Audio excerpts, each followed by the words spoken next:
तो भोजन की चिंता है पर भजन की नहीं है।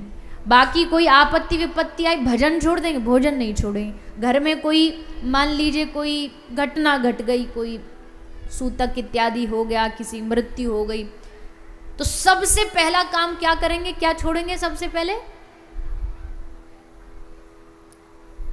बोले हमने तो पढ़ा है कि सूतक में घर में पूजा नहीं करनी चाहिए, सबसे पहले पूजा छोड़ेंगे, बाकी कोई काम नहीं छोड़ना हमें।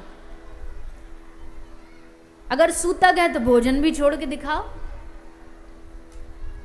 अब आप कहेंगे कि आप तो शास्त्र विरुद्ध बोल रहे हो, शास्त्र में लिखा है कि ऐसे ऐसे समय में पूजा नहीं होनी चाहिए। पूजा नहीं हो सकती ये ठीक है, शास्त्र की बात मान रहे हैं हम, पर भजन नहीं हो सकता ये किसने कहा? पूजा के लिए विधान है, ठाकुर जी को स्पर्श नहीं कर सकते, वो भी जब तक हम संसार वाले लेवल पर हैं तब तक। जब भक्ति वैष्णव परंपरा में पहुंच जाते हैं ना, तब ये सब खत्म हो जाता है। तब भगवान की पूजा नहीं छोड़ सकते, चाहे कुछ भी हो जाए। एक मैया क्या सूतक आने पर अपने बच्चे को दूध पिलाना छोड़ देती है?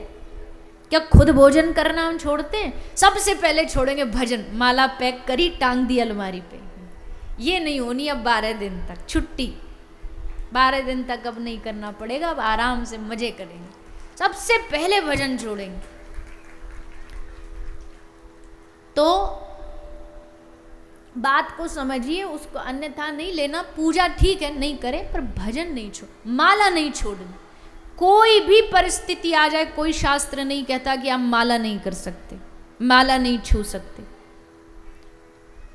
माला हमेशा करनी, नाम जाप हमेशा करना, भगवान का चिंतन हमेशा करना। अगर आप 10 दिन 12 दिन भगवान को छू नहीं सकते तो मानसिक सेवा करिए।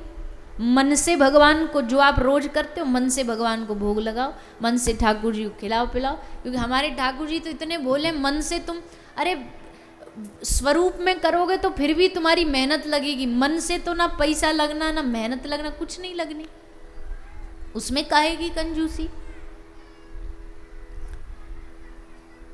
तो वही बात हो गई। एक बहुत पुराने कथाओं में मैं दृष्टांत देती थी। एक भाई साहब थे, कथा में गए, कथा में व्यास जी कह रहे थे भगवान को रोज भोग लगाया करो, बढ़िया बढ़िया पहनाया करो। खूब पैसा वाला था, पर आगे महात्मा जी को बुला रहे, महात्मा जी आपने तो ऐसे नियम बता दिए, अब ये सब करने के लिए तो पैसा लगेगा, मेरे पास तो है ही नहीं। महात्मा जी जानते थे शहर का सबसे बड़ा सेठ है, पर चलो कोई नहीं, इसका बहाना ये भी ठीक। महात्मा जी ने कहा अच्छा ठीक है, तू पैसा से नहीं कर सकता, मन से तो कर सकता है। मन से रोज भगवान के 56 भोग लगा, क्या उसमें घट रहा है? कोई घाटा हो रहा है? रोज भगवान के सामने बढ़िया बढ़िया मिष्ठान रख, रबड़ी, रसगुल्ला, जलेबी, इमरती, गुलाब जामुन सब बना बना के भोग लगाया कर। सोने के वस्त्र, सोने के आभूषण पहनाया कर, रेशमी वस्त्र पहनाया कर, बढ़िया चमकते चमकते भगवान का श्रृंगार किया कर। ये तो कर सकता? बोला हाँ ये कोशिश करूँगा। अब भैया आदत बड़ी बुरी चीज़ है, कंजूसी बड़ी बुरी चीज़ है। एक बार जिसको कंजूसी की लत लग जाए ना, वो छूटती नहीं है। तो बैठ गया भगवान का भोग लगाने, मानसिक पूजा कर रहा था। मानसिक पूजा करते करते एक सोने की कटोरी, उसमें रखा माखन, माखन में डाली मिश्री, और मिश्री डाली। अब कंजूसी याद आ गई, सोचा रे मिश्री ज़्यादा डल गई, निकाल लेता हूँ, कल के लिए काम आएगी। तो जैसे उसने मन मन में ये सोचा, पर उसने हाथ आगे बढ़ाया, याद नहीं रहा कि मानसिक पूजा, हाथ आगे बढ़ाया मिश्री निकालने के, सोई ठाकुर जी ने प्रकट होकर उसके हाथ पकड़ लिया। हंस के बोले मिश्री का तेरे बाप की है, मन से पूजा कर रहे हो, कम से कम यहाँ में तो कंजूसी छोड़ दे।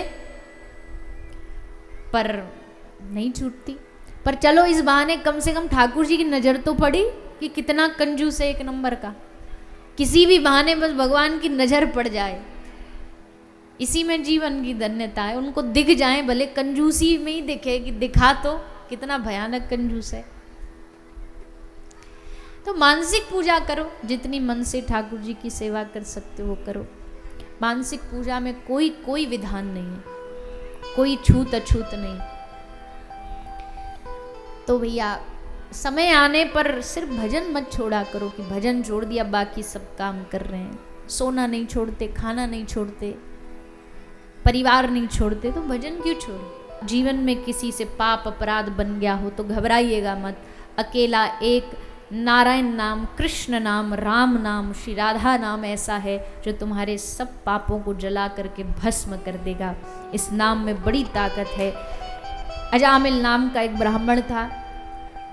जीवन में इसने एक वैश्या का संग किया जिससे इसके पूरा जीवन दूषित हो गया। चोरी करने लगा, डकैती करने लगा, मांस खाने लगा, मदिरा पीने लगा और धीरे धीरे करते करते जीवन इतना पाप से भर गया कि भगवान का नाम भूल गया। पर फिर घर में कुछ साधु आए याद दिलाने और साधुओं ने आकर के इसके घर का अन्न भोजन प्रसादी पाई और जाते जाते इससे मांगा।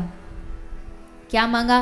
बोले भैया तेरी पत्नी गर्भवती है तो तू इसका जो गर्भ से बालक पैदा होगा इस बालक का नाम नारायण रख देना। इसका नाम नारायण रखेगा। संत जानते थे ऐसे इसको बोलेंगे नारायण बोल तो बोलेगा नहीं, बड़ा पापी है।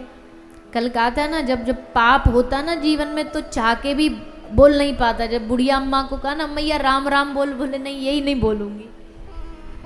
तो जब पाप बैठा होता है तब चाह के भी नाम नहीं निकलता। इसलिए भगवान संतों ने एक दूसरा रास्ता बताया। जैसे होता नहीं कभी कभी डॉक्टर देखते हैं ये बच्चा कड़वी दवाई नहीं पीता तो उसको किसी न किसी मीठी चीज में उसको घोल के पिलाते, रास्ता निकालना पड़ता है। तो संतों ने रास्ता निकाला। ये रास्ता संत ही दे सकते हैं। संतों के पास सब समाधान है। संतों के पास हर चीज का समाधान है कि भैया ये भगवान का नाम नहीं लेता तो इसका कल्याण कैसे हो। एक पूज्य पाद श्री प्रातस्मरणीय श्री रामायणी जी एक भाव सुनाते थे। बोले एक आदमी था, नास्तिक था, भगवान का नाम नहीं लेता था, कथा में आके बैठ गया। उसका दोस्त उसको ले आया कथा में, तो आके बोला महाराज जी ये बड़ा नास्तिक है, भगवान का नाम लेता नहीं। महात्मा जी ने कहा बेटा आज तू हमारे दरवाजे पे आ रहा है, एक साधु तुझसे भीख मांग रहा है, एक बार राम बोल दे बस, इससे ज़्यादा नहीं चाहिए कुछ। बोला अरे महात्मा जी क्यों परेशान कर रहे हो, तो मैं आना ही नहीं चाह रहा था, ये ज़बरदस्ती खींच लाया और आप ऊपर से। अरे बेटा एक बार में तेरा कौन सा घिस जाएगा, दुनिया के शब्द भी तो बोलता है, एक बार राम बोल दे। तो उसने महात्मा जी को खुश करने के लिए बोले अच्छा ठीक है लो राम। महात्मा जी बोले बस बन गया काम। अब एक बात हमारी याद रखना, कोई तुझसे पूछे एक राम नाम का फल क्या होता है तो कुछ मांगना मत उसके बदले, बस उसी से ये कह देना कि एक राम नाम के बदले जो मिलता वो दे दो। ये बात याद रखना। चला गया, जीवन चलता गया। एक दिन मौत हुई, मरने के बाद यमराज के पास गया। यमराज ने चित्रगुप्त से कहा इसका हिसाब निकालो। रजिस्टर निकाला, चेक किया, बोले सब गलती काम किए इसने जीवन में, एक अच्छा काम किया। और वो क्या था, क्या बोला इसने, राम। यमराज जी बोले बता तेरे पुण्य कम है इसलिए पहले पुण्य बिटा लेते हैं, बाद में फिर पाप की श्रृंखला चालू होगी। ये बता राम नाम के बदले जो चाहिए वो दे देते, फिर तुझे नरक भेजेंगे। सोई उसको तुरंत महात्मा जी वाली बात याद आई। बोला ठीक है एक राम नाम के बदले जो मिलता हो, जो एक राम नाम का फल हो वो दे दो। यमराज जी ने सोचा एक राम नाम का फल, ये तो पहला ऐसा कैंडिडेट आया जिसने हमको ही उल्टा क्वेश्चन कर दिया। हमने तो कभी हिसाब लगाया नहीं एक राम नाम का फल क्या होता, और अगर हमने गड़बड़ न्याय कर दिया तो हमारी गद्दी छीन ली जाएगी। इसलिए न्याय भी एकदम सही होना चाहिए यमराज के दरबार पे। तो जब तक हमें ही नहीं पता एक राम नाम का फल क्या देंगे, तो एक काम करते हैं इंद्र देवता से पूछने चलते। तो उस भगत का, उस व्यक्ति का हाथ पकड़ा और उसको इंद्र के पास लिया। इंद्र से बोले एक राम नाम का फल बता। इंद्र बोला हम खुद ही राम नाम नहीं लेते, हम क्या बताएंगे तुमको। एक काम करो ब्रह्मा जी के पास चलते। तो इंद्र, यमराज और भगत तीनों ब्रह्मा जी के पास गए। ब्रह्मा जी से पूछा एक राम नाम का फल, तो ब्रह्मा जी भी बेचारे कंफ्यूज हो गए। ब्रह्मा जी ने सोचा एक राम नाम का फल हिसाब हमने कभी लगाया नहीं, एक काम करते जो दिन रात राम राम राम राम बोलता है उसके पास चलते। और दिन रात राम राम राम राम कौन बोलता है, बोलिए ना, कौन बोलता है, भगवान महादेव। समाधि लग जाती है राम राम बोलते बोलते, होश नहीं रहता। समाधि भी कोई एक आध साल की नहीं, कहते हैं कि बड़ी लंबी 88,000 वर्ष की समाधि में महादेव राम राम राम राम बोलते बोलते डूब गए। उनके पास चलो, उनको एक्सपीरियंस है। तो इंद्र जी, यमराज जी और भगत जी और ब्रह्मा जी सब पहुंच गए महादेव के पास। बोले महादेव एक राम नाम का फल बताओ।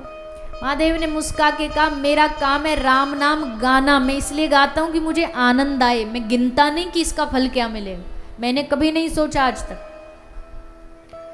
अब कौन बचा भैया, अब कौन समाधान देगा? बोले अब तो एक ही बचा है, जिसका ये नाम है उसी के पास चलो।